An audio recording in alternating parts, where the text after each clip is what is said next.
तो आप देख ही रहे हैं स्टेटमेंट्स किस तरह के दिए जा रहे हैं। एक तरफ साथ की भी बात हो रही है, अब कांग्रेस साथ देगी, क्योंकि कांग्रेस के स्टेटमेंट से भी लगता है कि नहीं, वो सौरभ भारद्वाज को लेकर जिस तरह के शब्दों का इस्तेमाल करते हैं। दिनेश जी, आपने सभी को सुना।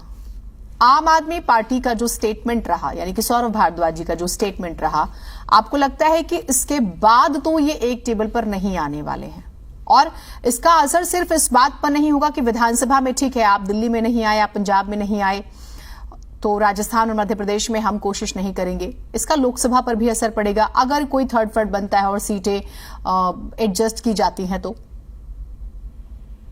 नमस्कार जी।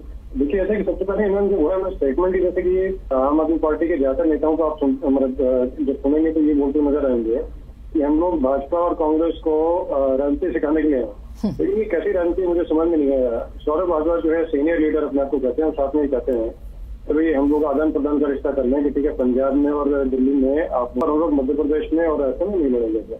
देखिए, हमेशा रिश्ता जो होता है बराबरी का होता है। उसमें अब जैसे कि आम आदमी पार्टी जो है वो उन्होंने एक इन पे मतलब बोला है कि दिल्ली में जैसे जब से मतलब अभी लड़ रहे हैं, और पिछली बार इनकी 0 सीट थी, तो 0 सीट तो इनको लड़ना ही नहीं चाहिए। तो लड़ना ही नहीं चाहिए तो आपकी कौन सी मतलब कि आप आम आदमी पार्टी जो है उसकी भी कोई राजस्थान में या मध्य प्रदेश में कोई प्रेजेंस नहीं है, तो इनको भी नहीं लड़ना चाहिए।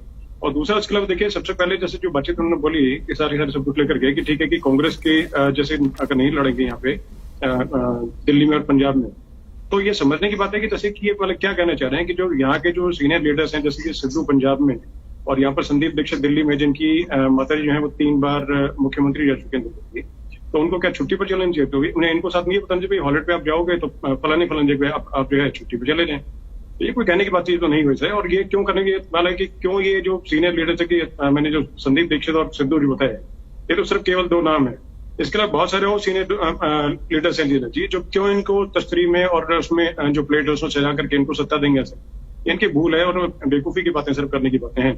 और उसके अलावा जैसे कि और बहुत सारी बातों में जैसे उन्होंने बोला कि जैसे इससे पहले फारूक अब्दुल्ला थे, उन्होंने इनको बोला कि भाई जैसे आप इस टाइम बोल रहे हैं ठीक है, एक तरफ अध्यादेश के बारे में समर्थन मांगते हैं, दूसरी तरफ ठीक है विपक्ष और उसको इकट्ठा करने की बात करते हैं, तो उस टाइम जब इनको कश्मीर में जरूरत थी उस वक्त ही कहाँ पर थे ऐसे?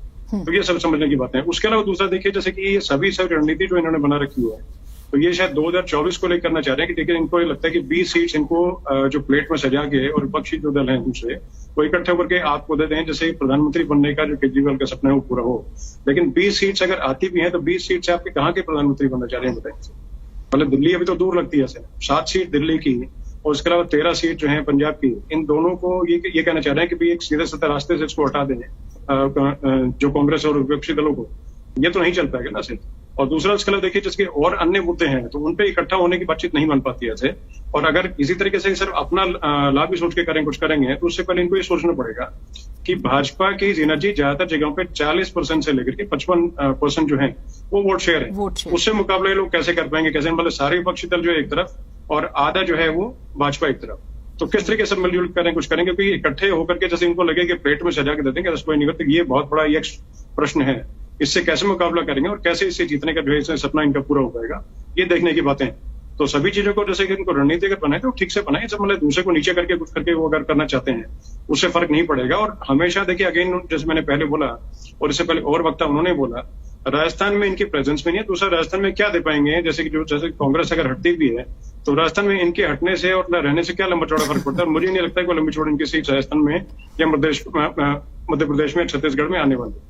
जी ठीक है, तो आपको क्या लगता है, थोड़ा सा अति उत्साह आ गया अक्षय जी में, थोड़ा सा कॉन्फिडेंस ज्यादा हो गया है?